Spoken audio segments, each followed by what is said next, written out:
बच्चों, इसके पहले वाले वीडियो लेक्चर में हम लोगों ने विमीय सूत्र एवं विमीय समीकरण को अच्छे ढंग से पढ़ लिया है। यदि आपने वो वीडियो नहीं देखी है तो इस वीडियो को देखने से पहले उस वीडियो को देख लें। आई बटन में लिंक मैं इसका दे दूंगा ताकि आपको यह वीडियो लेक्चर आपको अच्छे से समझ में आ सके। अगर आपने वो वीडियो नहीं देखी है तो यह हमारा जो यह टॉपिक है आज का, वह थोड़ा सा आपके ऊपर जा सकता है। इसलिए हमारा सजेशन यही है कि आप उस वीडियो को सबसे पहले देख लें ताकि आज के टॉपिक में आपको किसी भी प्रकार की दिक्कत ना हो।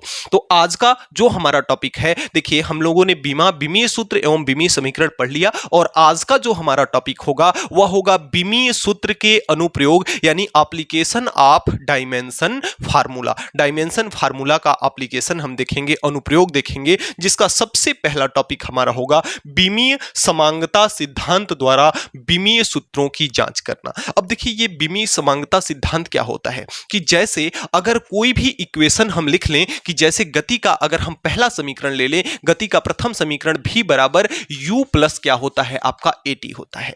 तो अगर हम गति का पहला समीकरण या कोई भी इक्वेशन ले लें तो उस इक्वेशन की जो लेफ्ट हैंड साइड की जो विमा होगी उस विमा को लिखेंगे, तत्पश्चात हम राइट हैंड साइड की विमा को लिखेंगे। यदि दोनों की विमाएं आपस में बराबर हैं तो वह जो आपका इक्वेशन है वह विमीय दृष्टि से क्या होता है, यथार्थ माना जाता है, परिशुद्ध माना जाता है। फिर से क्या हमने बताया कि विमीय समांगता सिद्धांत क्या कहता है कि किसी इक्वेशन की सबसे पहले लेफ्ट हैंड साइड की विमा लिखते हैं, तत्पश्चात राइट हैंड साइड की विमा लिखते हैं। अगर दोनों की विमाएं आपस में क्या है, समान है, इक्वल है, तो जो आपका इक्वेशन है विमीय दृष्टि से क्या होता है, यथार्थ माना जाता है। आइए हम देखते हैं। सबसे पहले इसकी विमा लिखेंगे तो यह क्या है, आपका वेग है और वेग की विमा क्या होती है, वेग की विमा हमने पढ़ा था पिछले क्लास में। वेग की विमा आपकी होती है m0 L इनवर्स 1 होती है। किसकी विमा, वेग की विमा। यह हमारा क्या हो गया, लेफ्ट हैंड साइड हो गया। अब देखिए यह क्या है, आपकी राइट हैंड साइड है,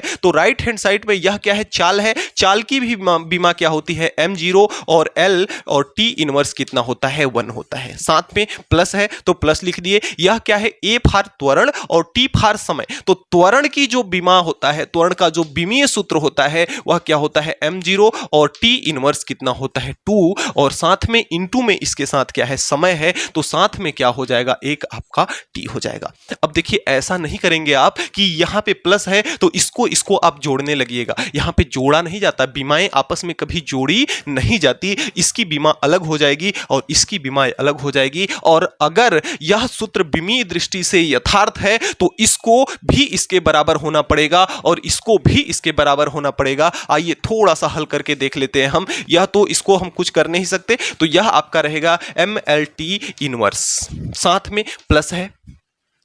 देखिए यहां पे हमने आपको पिछले क्लास में भी बताया था, यदि t की घात, जैसे t की घात a है और t की घात b है, इनका आपस में अगर मल्टीप्लाई कराया जाएगा तो इनका बेस आपस में क्या है, बराबर है। और जब कभी भी बेस आपस में बराबर होता है तो घातें आपस में क्या होती हैं, जुड़ जाती हैं। तो t के पावर a प्लस कितना हो जाएगा, b हो जाएगा। इस प्रकार से गणित का क्या होता है, सिद्धांत होता है। तो यहां भी कुछ इस प्रकार से है कि t यहां भी है और t के पावर कुछ भी नहीं है, तो यहां क्या मान लेंगे, 1 मान लेंगे। तो t ये बाकी तो ये रहेगा ही, m की पावर 0 और L और साथ में t यहां भी है, तो बेस अगर बराबर है तो घातें आपस में क्या हो जाएंगी, जुड़ जाएंगी। तो माइनस का 2 प्लस का कितना हो जाएगा, 1 हो जाएगा। तो अगर यहां से हम इसको लिखें तो यह आपका m0 L into t inverse हो जाएगा प्लस का, और यह कितना हो जाएगा, m0 L t, 2 माइनस 2 में से 1 निकलेगा तो माइनस का 1 बचेगा। तो इस प्रकार से अगर हम देखें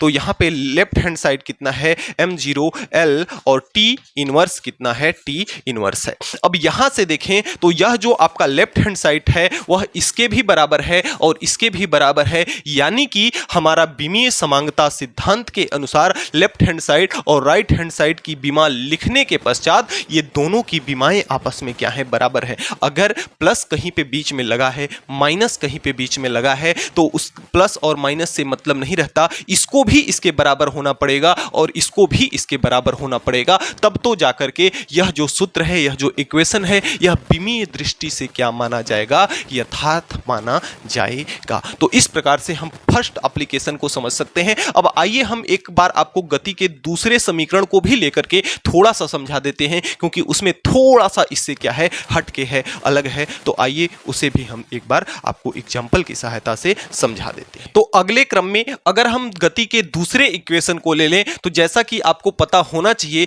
गति का दूसरा इस इक्वेशन क्या है, s बराबर ut प्लस कितना होता है, हाफ at का स्क्वायर। तो फिलहाल अभी मैं यहां से हाफ at को मिटा दे रहा हूं, आगे चल करके आपको इसका कंसेप्ट मैं समझाऊंगा। आपके सूत्र में यही होता है ut plus half at square, लेकिन अभी फिलहाल कुछ समय के लिए हमने यहां पे हाफ को क्या कर दिया गया है, आधा को हमने यहां से क्या कर दिया है, हटा दिया है। अब आइए देखते हैं, इसके हम सबसे पहले लेफ्ट हैंड साइड की बीमा को लिखते हैं। लेफ्ट हैंड साइड क्या है, s है, और s फार होता है दूरी, तो दूरी का मतलब लंबाई, तो लंबाई का जो विमीय सूत्र होगा वह हो जाएगा m0 l और कितना हो जाएगा t0, लंबाई का विमीय सूत्र। और अगर हम यहां पे इसका विमीय सूत्र निकालें तो u क्या है, आपका चाल है। चाल का जो विमीय सूत्र होता है वह क्या होता है, m0 और l t इनवर्स होता है चाल का, और इसके साथ में क्या है, t है, यानी कि समय है, तो समय का विमीय सूत्र क्या हो जाता है, आपका t हो जाता है। साथ में इसके क्या है, प्लस का है, तो प्लस लगा दिए। त्वरण, त्वरण का जो विमीय सूत्र होता है, त्वरण का जो विमीय सूत्र होता है वह क्या होता है, m0 इंटू l और इंटू क्या होता है, t इनवर्स 2, और इसके साथ में क्या है, t स्क्वायर है, t स्क्वायर यानी समय का स्क्वायर, तो समय को हम किससे प्रदर्शित करते हैं, t से, तो समय का स्क्वायर है तो t का स्क्वायर हो जाएगा। अब इसको तो हम कुछ कर नहीं सकते हैं, इसको ऐसे ही यथावत रहने देते हैं और इसको आइए हल कर लेते हैं। यहां पे कितना है, आपका m0 है, तो m0 लिख लिए, ये क्या है, आपका l है, और यह आपका क्या है, t इनवर्स है। एक t यहां भी है। अब इस t को, इसका बेस और इसका बेस, दोनों का बेस क्या है, समान है, तो घातें जुड़ जाएंगी। इसकी घात -1 और इसकी घात कितना है, प्लस का 1, तो -1 और यह क्या हो जाएगा, आपका प्लस का 1, बीच में प्लस का चिन्ह है। अब यहां पे देखिए, यह आपका क्या है, m0 है और यह क्या है, l है, और इसके t के साथ में देखिए इसकी भी घात, यह इसका भी बेस t है और इसका भी बेस t है। तो जब बेस आपस में बराबर होता है तो घातें आपस में क्या होती हैं, घातें आपस में क्या हो जाती हैं, जुड़ जाती हैं। अब अगर इसको हम थोड़ा सा सिंप्लीफाई करके लिख दें तो यह आपका हो जाएगा m0 और l और साथ में t, -1 + 1 मिल करके कितना हो जाएगा, 0 हो जाएगा। बीच में प्लस का चिन्ह, तो प्लस लगा दिए, और यह आपका कितना है, m0 और l साथ में है, और t के पावर -2 और +2 जुड़ेगा तो कितना हो जाएगा, 0 हो जाएगा। LHS को अगर देखें तो LHS कितना था, m0 l और t 0। अब यहां से हम देख रहे हैं तो LHS इसके भी बराबर है और इसके भी बराबर है, यानी कि यह सूत्र जो है विमीय दृष्टि से क्या है, यथार्थ है, विमीय दृष्टि से सत्य है, क्योंकि लेफ्ट हैंड साइड की बीमा और राइट हैंड साइड के दोनों पदों की बीमाएं आपस में क्या है, समान है। अतः यह सूत्र क्या है, विमीय दृष्टि से क्या है, सत्य है। अब यहां पे हमने जो हाफ हटाया था, यहां से जो हमने आधे को क्या कर दिया था, गायब कर दिया था। अब उसकी कहानी क्या है, देखिए वास्तव में अगर देखा जाए तो जो बल गति का दूसरा इक्वेशन होता है वह आपका होता है s बराबर ut प्लस हाफ at का स्क्वायर। लेकिन जब हमने इस हाफ at के हाफ को हटा दिया तो भी यह इक्वेशन विमीय दृष्टि से क्या हुआ, सही निकला, जबकि गति का दूसरा समीकरण तो ये होता है। सही क्यों निकला, क्योंकि जो भी अचर राशियां होती है ना, जो भी वेरिएबल कंटेंट, जो नॉन वेरिएबल कंटेंट होते हैं, उनकी बीमा क्या होती है, उनकी बीमा शून्य होती है, उनकी बीमा नहीं निकाली जाती है। इसलिए 1/2 को हम हटा दिए तो भी इसके सूत्र में कोई परिवर्तन नहीं आया, और तो भी यह सूत्र इस दृष्टि से एकदम खरा उतरा, सही हुआ।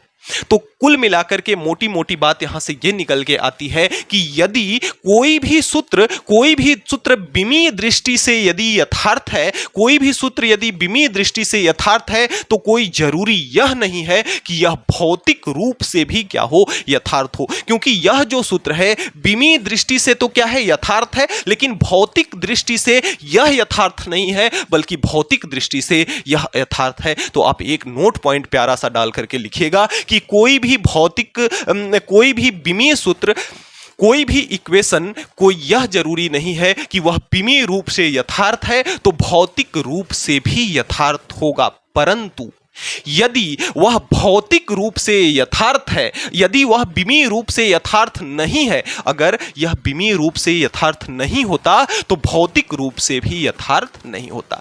मैं क्या कहना चाहता हूं, आप बात को समझ पा रहे हैं? हमने जब इसमें भौतिक रूप में यह यथार्थ नहीं है, जबकि तो अगर भौतिक रूप में कोई यथार्थ समीकरण नहीं है तो कोई जरूरी यह नहीं है कि आपका यह विमीय रूप में भी यथार्थ नहीं होगा, क्योंकि यह तो भौतिक रूप में यथार्थ नहीं था लेकिन विमीय रूप में यथार्थ है। लेकिन अगर इसका उल्टा अगर हम उल्टा घुमाएं तो जो सूत्र विमीय रूप में यथार्थ नहीं होगा वह भौतिक दृष्टि से तो यथार्थ हो ही नहीं सकता। जो सूत्र विमीय दृष्टि से यथार्थ नहीं होगा वह भौतिक दृष्टि से यथार्थ हो ही नहीं सकता। तो नोट पॉइंट में आप लिखेंगे कि कोई जरूरी यह नहीं है कि जो सूत्र विमीय दृष्टि से यथार्थ है वह भौतिक दृष्टि से भी यथार्थ हो, परंतु यह जरूरी है कि जो भौतिक दृष्टि से यथार्थ है उसे विमीय दृष्टि से यथार्थ होना आवश्यक है। तो इसको आप नोट पॉइंट डाल करके लिखेंगे। अब आइए चलते हैं इसके दूसरे पार्ट। सूत्र का दूसरा अनुप्रयोग है वह है विभिन्न भौतिक राशियों में संबंध स्थापित करना। आइए एक एग्जांपल इसमें भी लेते हैं। एक सुप्रसिद्ध समीकरण आपने सुना है, E बराबर mc², जो महान साइंटिस्ट आइंस्टाइन भाई साहब ने आपको दिया था, E बराबर mc²। हमें फिलहाल अभी यह संबंध पता नहीं है कि E बराबर mc²। आपको बस ये पता है कि जो E क्या है, यहाँ पे एनर्जी है, M क्या है, द्रव्यमान है, C क्या है, प्रकाश का वेग है, प्रकाश का चाल है, यानी एक प्रकार की चाल है। यानी कि आपको बस इतना पता है कि जो ऊर्जा होती है वह द्रव्यमान तथा वेग से क्या होती है, संबंधित होती है। यह स्टेटमेंट बस आपको पता है, बाकी आपको इसका संबंध आपको पता नहीं है। आपको इसका संबंध लेकर के क्या करना है, आना है। तो आप बस एक काम करेंगे कि यहाँ पे बस इतना मान लेंगे कि जो E है ना वह अनुक्रमानुपाती होता है, किसके अनुक्रमानुपाती होता है, M और C के, M और M की घात X और C की घात Y के। मान लेते हैं, हमने मान लिया कि जो E है वह अनुक्रमानुपाती है M की घात X और C की घात Y के, क्योंकि अभी आपको ये नहीं पता है कि M और C की घात कितनी होगी। बस आपको इतना सा बात पता है कि E किससे संबंधित है, M और C यानी कि द्रव्यमान और वेग से क्या है, संबंधित है। बस इतनी सी बात आपको पता है। तो अगर हम यहां से अनुक्रमानुपाती चिन्ह हटाएंगे तो एक नियतांक आता है, तो E बराबर आपका हो जाएगा K, अनुक्रमानुपाती नियतांक क्या आ गया, K आ गया, K इंटू M की पावर X इंटू C के पावर Y। ये चीज हमको बस पता हो गया। अब अगर हम इसके दोनों पक्षों की विमा लिखें तो दोनों पक्षों की विमा लिखने पर यहां लिख लेंगे हम कि दोनों पक्षों की विमा लिखने पर तो देखिए E की विमा, E क्या है, एनर्जी है, ये कार्य करने की क्षमता ही क्या कहलाती है, एनर्जी। और कार्य की विमा हमने आपको बताया था क्या होती है, कार्य की विमा आपकी होती है ML/T इनवर्स कितना होती है, 2L2 ML2 into T inverse कितना होती है, 2 होती है। किसकी विमा, कार्य की विमा। तो जो आपकी कार्य की विमा होती है वही किसकी विमा हो जाएगी, एनर्जी की विमा हो जाएगी।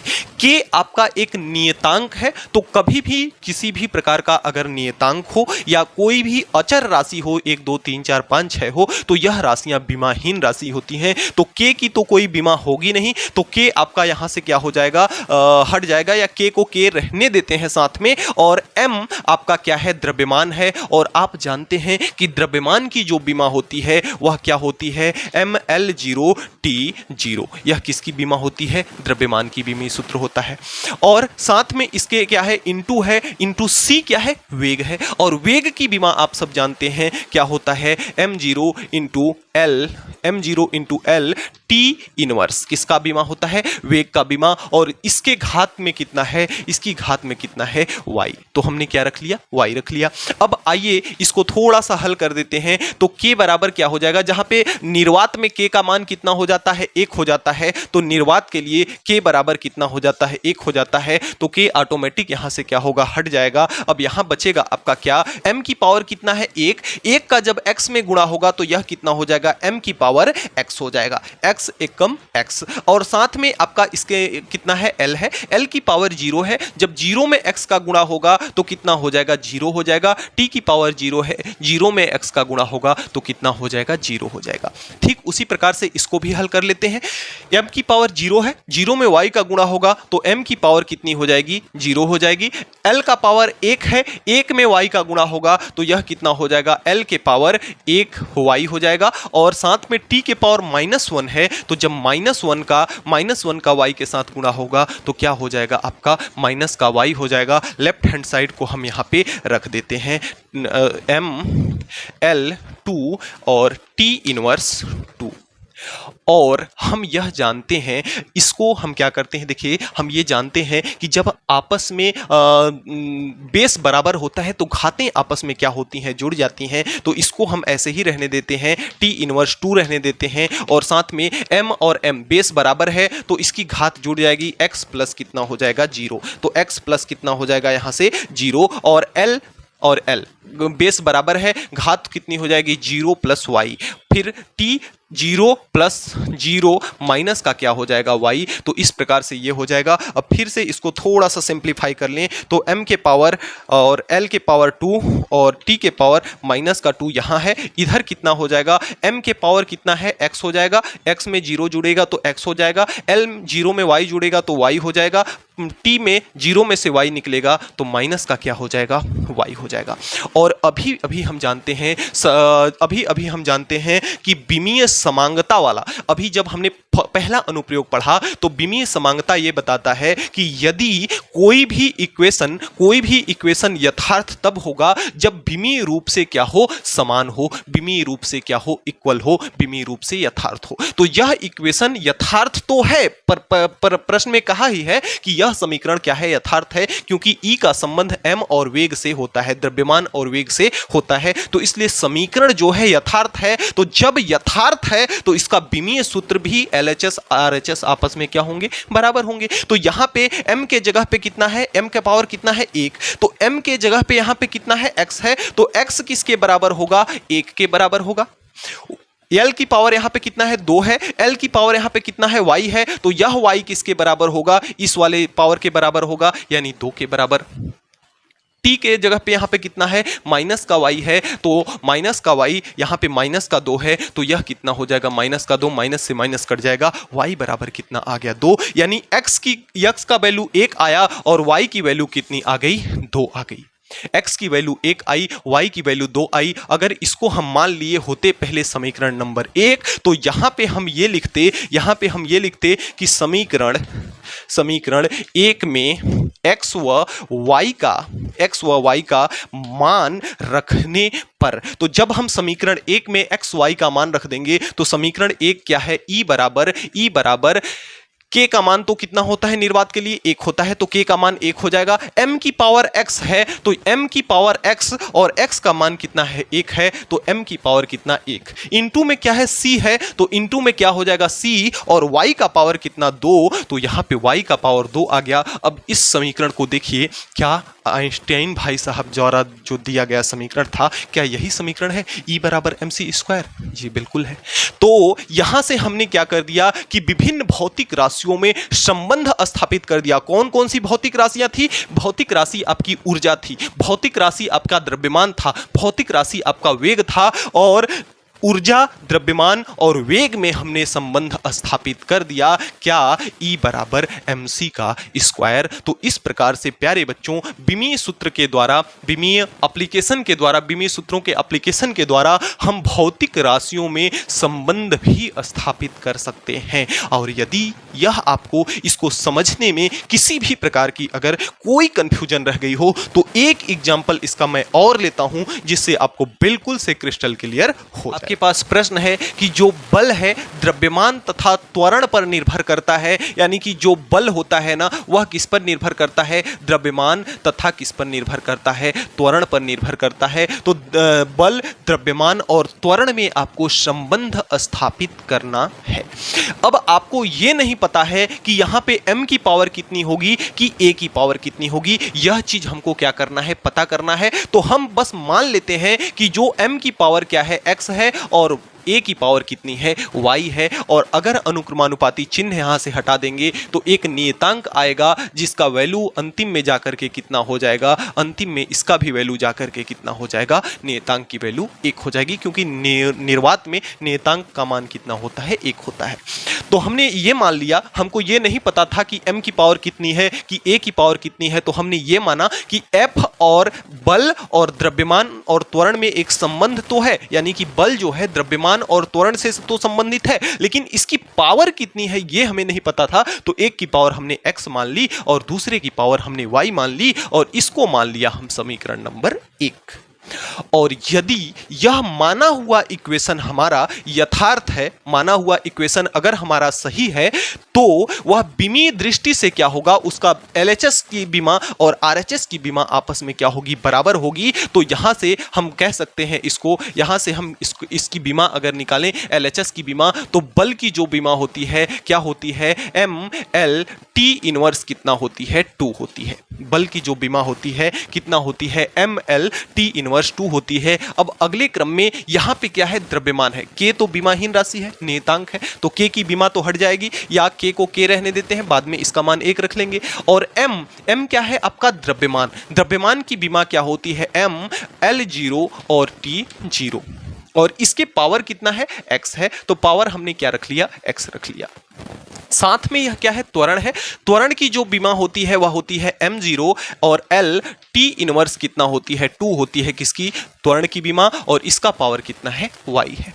अब बारी बारी से आइए हल कर लेते हैं। इसको तो हम कुछ कर नहीं सकते, तो इसको हम ऐसे ही यथावत उतार देते हैं। बराबर k का निर्वात में मान कितना हो जाता है? k बराबर 1। तो k का मान 1 रखें या ना रखें, 1 का जब मल्टीप्लाई होगा तो वही संख्या आएगी। तो यहां से m की पावर कितनी है? 1 है। m की पावर 1 है। 1 में जब x का गुणा होगा तो m की पावर कितनी हो जाएगी? x। l की पावर 0 है, t की पावर 0 है। 0 में किसी भी संख्या का गुणा होता है तो मान 0 ही आता है। अब यहां पे पावर कितनी है? y। 0 में y का गुणा होगा तो 0 हो जाएगा। l की पावर 1 है तो y का गुणा होगा तो 1y। और t की पावर माइनस का 2 है तो माइनस के 2 में y का गुणा होगा तो माइनस का 2y हो जाएगा। अब यहां से इसको तो हम लिख नहीं सकते हैं, इसको बस ऐसे ही उतार देते हैं। तो इसको हमने ऐसे ही उतार दिया। अब इसको हल करते हैं। देखिए m और m बेस बराबर, घातें आपस में जुड़ जाएंगी। चूंकि यहाँ पे प्लस का चिन्ह रहता तो इसको इसके अलग बराबर करते, इसको इसके अलग बराबर करते, लेकिन यहाँ पे इनटू है तो बेस आपस में बराबर होगा तो घातें जुड़ जाएंगी। तो बेस इसका m है, घात इसकी x है, 0 है तो x प्लस कितनी हो जाएगी? 0। l को देखा जाए तो इसकी घात 0 है, इसकी घात y है तो 0 प्लस y। t को अगर देखा जाए तो इसकी घात 0 है, इसकी कितनी है? माइनस का 2y है, तो माइनस का कितना हो जाएगा? 2y। अब आपका जो ये नियम है विमीय समांगता का जो नियम है, तो अब यहां से जो आपका विमीय समांगता का नियम है यह कहता है कि यदि कोई इक्वेशन आपका विमीय रूप से यथार्थ है तभी वह इक्वेशन क्या होगा? सही होगा। तो यहां से देखिए यह इक्वेशन यथार्थ तो है, तो अगर यह इक्वेशन यथार्थ है तो इसकी बीमाएं भी क्या होनी चाहिए? समान होनी चाहिए। तो यहां m का बीमा कितना है? 1 है। l की बीमा कितनी है? 1 है। तो इसकी बीमा कितनी हो जाएगी? इसको थोड़ा सा हल ही कर लेते हैं एक बार हम।